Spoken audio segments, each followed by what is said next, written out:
altar flowers. I wanted to do some things to share the stimulus money I got to support local businesses. You know, our small local businesses are really hurting.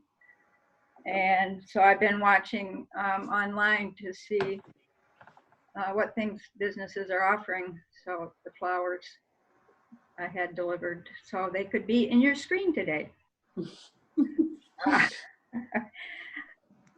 You know, many of us have been doing this now 4 weeks, sheltering in place. And I want to congratulate all of us for doing that and keeping with what the governor wants us to do.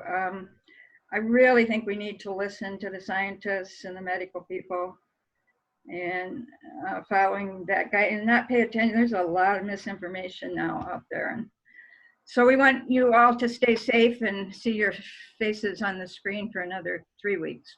And then we'll gather. And like Dean said, we'll have the biggest party ever. Right? We've also been privy to some incredible entertainment for free. I hope everyone got a chance to see Andrea, losing his last name, Biscali, last Sunday on Easter, who gave a concert from Italy. It was just incredible. All of these things now are on YouTube, so you can go pull them up and look at them. Last night, there was another World Health Organization benefit concert with incredible stars from everywhere. I hope people got to see that too. And also the Andrew Lloyd Webber shows, are people seeing those? Some of my favorite music. So I hope while we're isolated and in our homes, we're taking advantage of some of this free entertainment. What I'm picking up on is their challenges with not only the technology, but the sound. So we shouldn't feel bad when we have that ourselves, right? You know, I do think it's important that we keep balance, that we see the seriousness, but that we also are able to see the humor and have a sense of humor about what's going on. The gal who's been leading the class I've been doing, the online class for a year, Dr. Tony Boehm, Unity Minister, sent some things about the virus that she found funny. So I thought I'd start out by sharing those.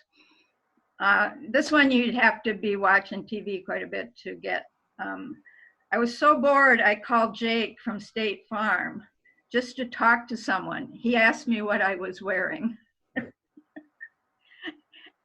You had to see that one on TV to get that one.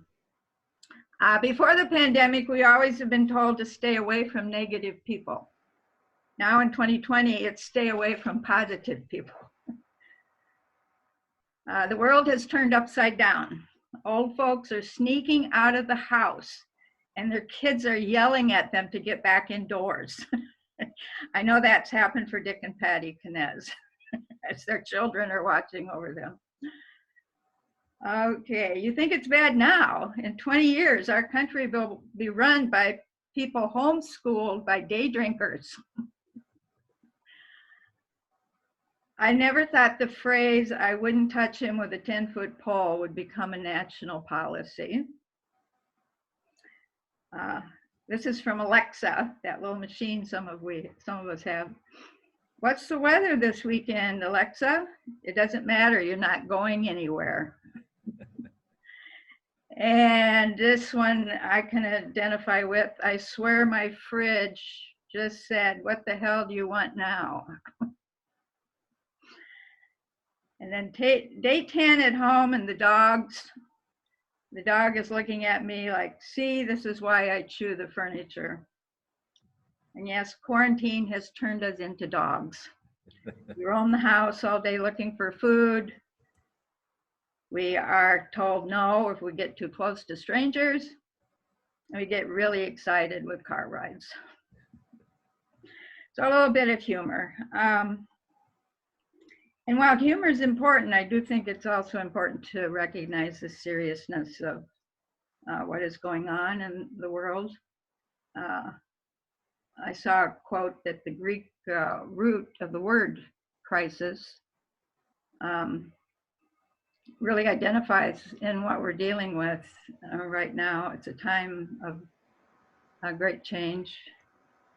And hopefully I hear people make the comment wanting to return back to normal. I don't think that's what we want to do. We want a new normal. And this time is helping us get to that. We do have to keep balance between being able to laugh and also recognizing the seriousness. Do what we can do to follow the advice of the scientists and the healthcare professionals.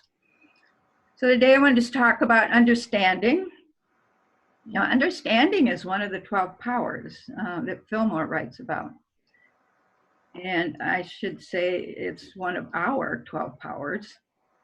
One of Charles Fillmore's basic teachings is about the 12 powers that lies within each one of us. He wrote about it in one of his books called The 12 Powers of Man. And that's the kind of understanding that I wanted to talk about today. And it's what is referred to in the Daily Word. I believe we're all faced with life challenges throughout life, sometimes very difficult to understand, and especially like the one we're now living in. And we can really get stuck or hung up in the why. Why is this happening? And we can spend a lot of mental gymnastics on the why. It's very common when first facing addiction issues, which I have a history with, to ask that why question. Why is this happening to me? And I can remember really getting bogged down and stuck in that time. We can connect to knowing why, and then take that on to a different level of understanding. Focusing on trying to find out the why will keep us stuck. It will keep us from figuring out how to move forward in our lives, knowing what steps to take. Some of us may be stuck in the why with this situation right now. I think especially if there is a serious impact to our lives. For those of us who have warm homes and access to plenty of food, we may first have seen this time as a long vacation. I'm sure many of us are missing the ability to see family, to connect with friends. And I know these days I've had an opportunity to have long talks on the phone, and that has helped. And I think Zoom has helped immensely. But I believe it's important for us to also recognize and understand that there are some people who are unable to work, unable to bring in an income, and that for them this is a really challenging time. For small business owners, to confined families where tensions can lead to abuse, for those without homes. I've heard it said that we are all experiencing the same thing with this pandemic, that we're all in this together. And I probably even said that in the beginning. But then I remembered not everyone is facing this challenge with the same resources. And I think it's important for us to think about that. And with that awareness, we can reach yet another level of understanding. Another synchronicity happened for me again this week. Jonah had started a Facebook post called Daily Reflections during this time of isolation, and invited everyone to share something that had helped them. So I wrote and sent one, and I named it Reflections on Understanding. And then it was later that Timothy reached out and asked me to speak today. And the Daily Word, of course, understanding. So I would like to share with you what I wrote. Some of you may have read it on Facebook already. But I wanted to direct it to the faith communities who are members of Jonah, which includes Unity. So I wrote, faith communities, our churches, our synagogues, our mosques, are community gathering places that serve us over a lifetime. From baptism, following birth, to last rites, to funerals and celebrations of life. And we may even have turned away from those early childhood places of worship. We know that when life challenges come, especially those that are always difficult to understand, it's in these times that we turn towards our faith rather than turning our backs on our faith. Now, I'm remembering on 9/11, the first place I wanted to be was within the walls of the building at Unity. It was before I was in leadership there. Many people call it their church home. I never actually ever referred to the church I was connected with in that way. But there was something in that building that called me there that day as the skies silenced. And in the events playing out today, in this time that we've named COVID-19, we're no longer able to return to that vestibule, and for good reason. We're not gathering, we're isolating, we're sheltering in place, we're staying home so others may simply survive, and it's important. The church buildings, places of worship, no matter your faith, are brick and mortar, whose costs do not decrease or go away because we can't open the door. And while many of us are scrambling to know how or if we'll be able to pay for basic living expenses, I think it's important to remember our spiritual leaders in those places of worship and community gathering places that have always been there for us over the years, even if we've left them behind. So faith communities are meeting online or viewing their Sunday service on YouTube or live streaming on Facebook. Technology may come with an additional cost. There are those of us not working in essential businesses, and there are those who are working at home. There are those who are homeschooling. We're not working to defeat an enemy. We are working to understand this experience and to discover what our response needs to be, and then to act on what we've learned. Unity, again, is a member of Jonah, and Jonah is an organization comprised of faith communities, interfaith, meaning all faiths, and it includes those who are even not connected to a faith. So it includes the whole community. So those of you with Unity who call Unity your faith home, know that it will be there when we once again can open the doors. And may this time of staying in also be a time of going within to learn what's really important to you, to your family, and to your community. So that ended the reflection. But I believe that there's another level of understanding and getting closer to what Charles Fillmore wrote about when creating the spiritual lessons of the 12 powers.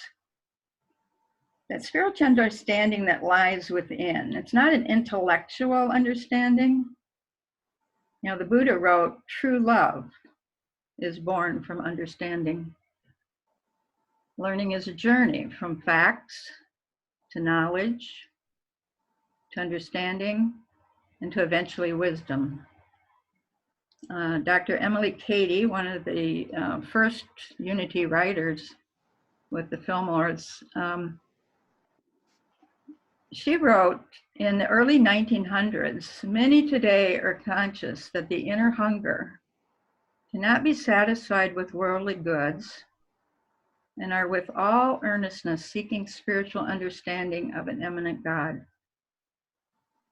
So what we need to do, she continues, is to seek revelation of the living Christ within our own being, knowing that only this divinity coming forth makes us powerful and happy. Every person in their heart desires this new birth into a higher life, into a spiritual consciousness. You know, several years ago, I was at the Great Lakes Conference. I know some of you were able to attend that this year. And the keynote speaker at that time had taken the 12 powers, Fillmore's work, and kind of brought it into the 21st century. I remember at the time I shared that with you all in a class. And so I went back to look at that material to see, because she had taken the 12 powers and put them in quadrants of 4 each.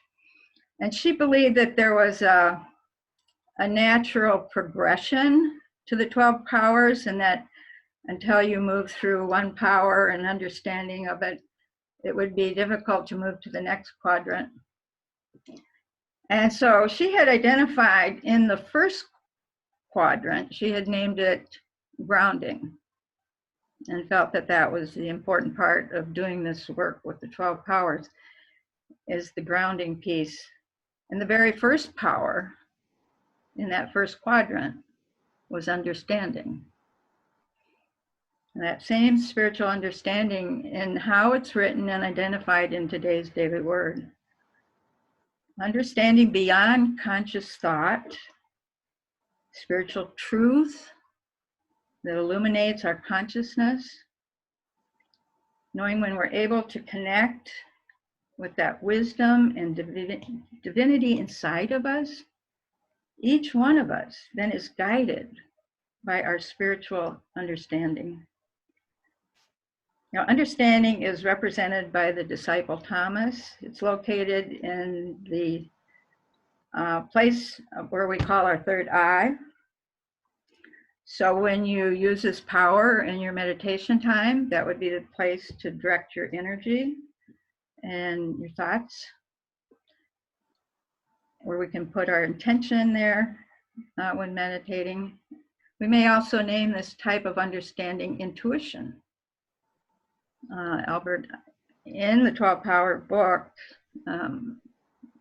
there's a writing about Albert Einstein and how in the 1930s, how he described his level of understanding. It's a powerful starter book for Unity students. I'd encourage, if you haven't read it or done a class on the 12 Powers, it's basic Unity. I remember once being down at Unity Village, taking classes, and in the weekend between the 2 weeks of classes, going and calling into Silent Unity and asking for a prayer for guidance. And I've shared this story many times, so some of you have heard it before. But at the end of the call, and later having worked at Silent Unity, knowing how inappropriate this was for this person to do this, because we weren't supposed to give advice. She said, after the prayer, she said, get a paper and pencil and write this down. I know when I know that I know. So I'd encourage you all to do that and work with that in meditation time. I think it's from that this kind of understanding that we seek, what we're talking about today, is where we need to go, and we'll do that now. If you enjoy, I would encourage you to join me now in meditation as we take this time together. And there is a power in this time with so many of us coming together and meditating together on one time. So just another nice deep breath. I'd encourage all of us to do exercises with our breath when we know how much damage the illness that's out there can do to the lungs.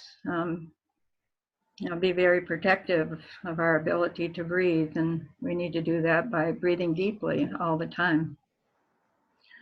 So another deep breath, a breath that is the very breath in which we were created. Now I'd guide us all to move to that place of our third eye and our temple, focusing on that spot. As we take time to know that together, there is a power. There's this power of coming together, and no matter which manner we're able to do it, whether it's in person, through technology, or even in our thoughts. There's great power in our thoughts, and our thoughts bringing us together. And we know as we focus, as we bring our focus away from the day-to-day life,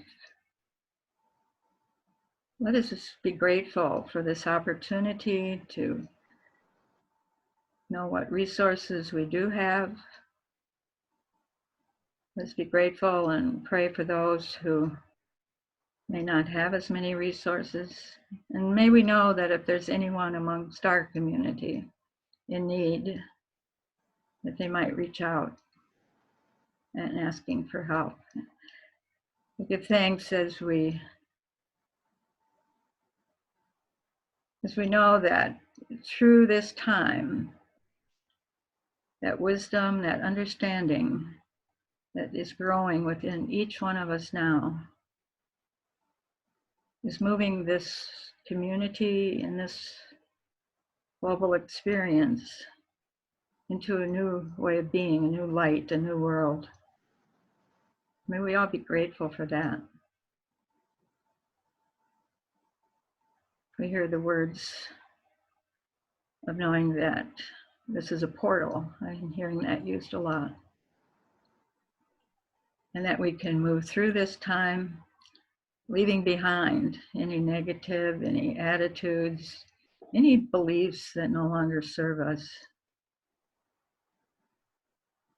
And we move into this new way of being free.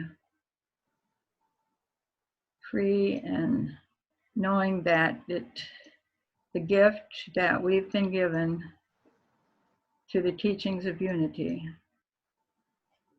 positiveness, the knowing that we are part of creating a better world. May we hold the gratitude, the love, and the light that comes from that knowing, from that understanding.